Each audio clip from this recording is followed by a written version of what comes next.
Hello guys, welcome back to my channel. তো আগের এপিসোডে লাস্টে আমরা দেখেছিলাম জামান যখন সেখানে আসে গার্ডস তাকে ভেতরে তাই সে চেঁচিয়ে বলে, লিনজিয়ান আমি জানি তুমি ভেতরে আছো, তুমি তো আমাকে প্রপোজ করতে চাইছিলে, তাহলে এখন এমনটা কেন করছো? তুমি কি করে অন্য কারোর সাথে এঙ্গেজমেন্ট করতে পারো? তার কথা শুনে ভেতরে থাকা লিনজিয়ানের তো হাসি পাচ্ছিল, আর সে গার্ডসকে বলে তাকে ভেতরে আসতে দাও। জামান যখন ভেতরে আসে সে দেখে সেখানে তো কেউই ছিল না, তাই সে লিনজিয়ানকে জিজ্ঞাসা করে আমি কি আসতে দেরি করে ফেলেছি?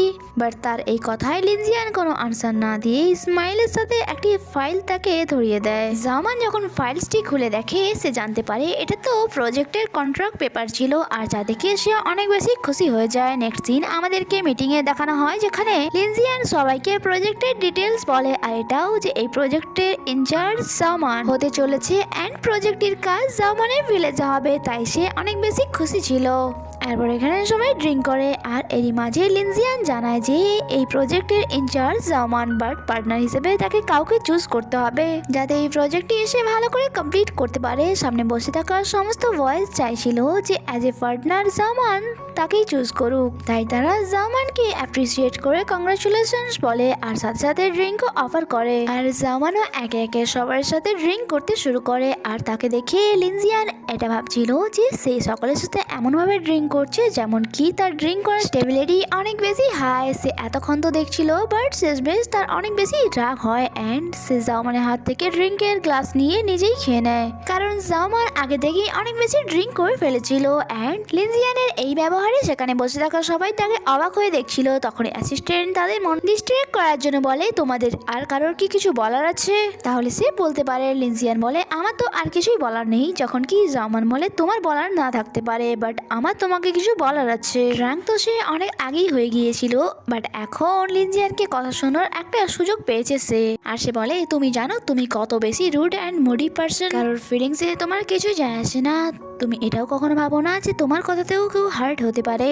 যখন কি লিনজিয়ান তাকে ধরে তার সিটে বসিয়ে বলে যে জামান তুমি অনেক বেশি ড্রাঙ্ক হয়ে গিয়েছো, তাই ভালোই হবে যে নিজের মুখটা বন্ধ রাখো।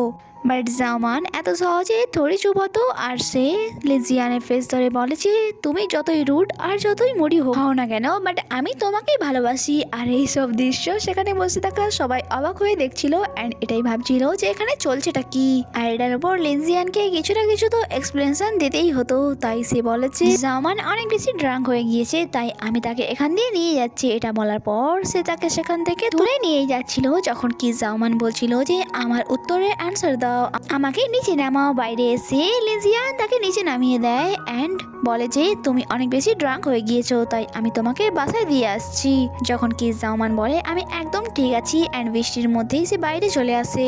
আর লিনজিয়ানকে বলে, লিনজিয়ান আমি তোমাকে শেষবারের মতো জিজ্ঞাসা করছি, তুমি কি এখনো আমাকে বিয়ে করার জন্য রাজি আছো? এমনটা নয় যে লিনজিয়ানের মনে জামানের জন্য কোনো জায়গা নেই, সে এখনো তাকে ভালোবাসে, জাস্ট কিছু সময়ের জন্যই সে শুধুমাত্র তার উপর রেগেছিল। এন্ড এখানে লিনজিয়ান ডাইরেক্ট এসে জামানকে কিস করে দেয়। কিস করে তার মানে তো এটাই হলো যে সে জামানকে এখনো ভালোবাসে আর শুধুমাত্র তাকেই বিয়ে করতে চায়। এরপর আমাদেরকে নেক্সট মর্নিং এর সিন দেখানো হয় যেখানে অফিসের সমস্ত এমপ্লয় লিনজিয়ানের আসারই অপেক্ষা করছিল, কারণ আজ একটি ইম্পর্টেন্ট মিটিং হওয়ার কথা ছিল। তখন সেখানে অ্যাসিস্ট্যান্ট এসে জানায় যে আজ বস একটি লং ট্রিপে মিস জামানের সাথে তার ভিলেজে গিয়েছে, তাই কেউ বসকে ডিস্টার্ব যেন না করে। এটা বলে সেখান দিয়ে অ্যাসিস্ট্যান্ট চলেই যাচ্ছিল, বাট এখনো সবার সামনে ক্লিয়ার হয়নি যে জামান লিনজিয়ানের কে হয়। তাই এক এমপ্লয় অ্যাসিস্ট্যান্টকে জিজ্ঞাসা করে যে বসের সাথে মিস জামানের কি সম্পর্ক।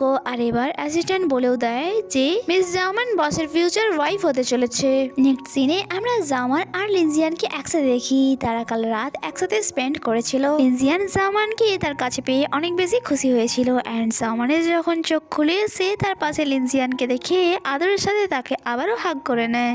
লিনজিয়ান বলে তুমি যদি আর কিছুক্ষণ ঘুমোতে চাও তাহলে ঘুমোতে পারো। যখন কি জামান বলে কত লেট হয়ে গেল, যখন কি জামানের তো মনে হচ্ছিল অনেক লেট হয়ে গিয়েছে, তাই সে তার ফোন নিয়ে টাইম দেখছিল এন্ড বলে যে আমি অ্যালার্ম লাগিয়েছিলাম বাট তা বাজলো না কেন, দেখো কত লেট হয়ে গেল। তুমি কি অফিসে যাবে না? ওই অফিসের বস তুমি, আর বস হয়ে তুমি যদি এমনটা করো তাহলে বাকি এমপ্লয়িরা কি করবে? লিনজিয়ান বলে যে আমি অ্যালার্ম অফ করে দিয়েছিলাম কারণ আমরা ভিলেজে ফিরে যাচ্ছি।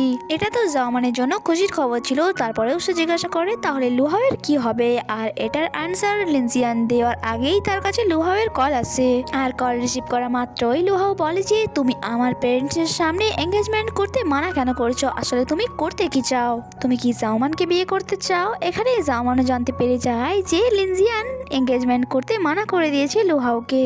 লিনজিয়ান বলে হ্যাঁ তুমি ঠিকই ভেবেছো, আমি শুধুমাত্র জাওমানকেই ভালোবাসি আর তাকেই বিয়ে করব। আর জাওমানও বলে লিনজিয়ান আমার সাথে আমার ভিলেজে ফিরে যাচ্ছে অ্যান্ড এটা বলে তারা কল কাট করে দেয়। এরপর তাদের রোম্যান্স স্টার্ট হয়ে যায়। নেক্সট সিন আমাদের 6 মাস পরের ভিলেজে দেখানো হয়, যেখানে মেনমো বাসায় ফিরে জাওমান মানে তার ওয়াইফকে আওয়াজ দেয় যে আমি বাসায় ফিরে এসেছি। তার মানে তারা বিয়ে করে নিয়েছিল। জিংওয়ানও তার হেল্প করার জন্য বাইরে আসে অ্যান্ড বলে আরে তুমি তো অনেক তাড়াতাড়ি ফিরে চলে এলে, আমি তো তোমাকে বলতেই ভুলে গেছি যে আজ লিনজিয়ান আর জাওমান আমাদের বাসায় আসতে চলেছে।